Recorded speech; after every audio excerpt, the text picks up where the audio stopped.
Бъдете братя без стеснение, не се измъчвайте от зор.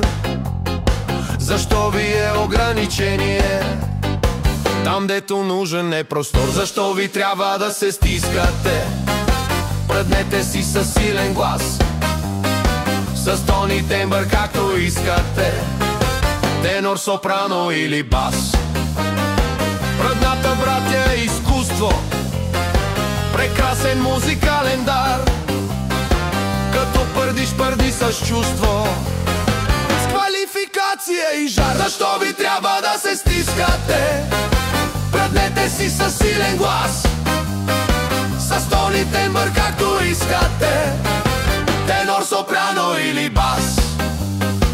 Пърдете бавно в анданте или в алегро, в ритъм жив, ту нежно мазно тип глисанте, ту рязко в речитатив. Защо ви трябва да се стискате?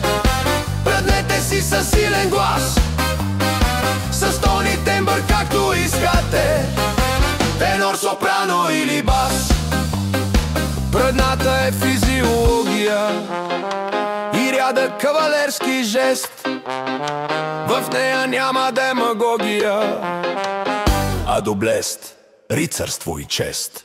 Защо ви трябва да се стискате? Пръднете си със силен глас, с тон и тембър както искате, тенор, сопрано или бас. Пърденето е ценно качество и имай винаги предвид, че тя е здраво доказателство, че нямаш ти апандиси. Защо ви трябва да се стискате?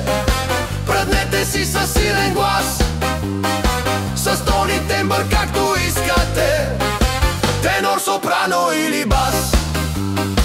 Пръдни и ти веднъж в живота си, госпожо, без да се срамиш.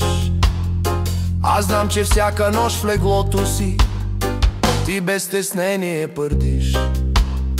Пръдни и ти веднъж в живота си, госпожо, без да се срамиш. Аз знам, че всяка нощ в леглото си ти без стеснение пърдиш.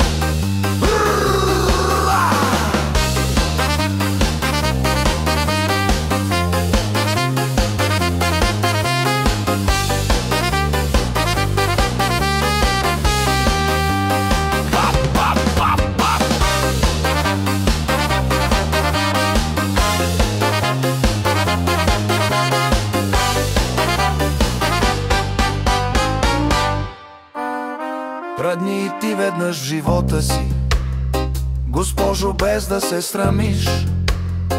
Аз знам, че всяка нощ в леглото си ти без стеснение пърдиш. Пръдни и ти веднъж в живота си, госпожо, без да се срамиш. Аз знам, че всяка нощ в леглото си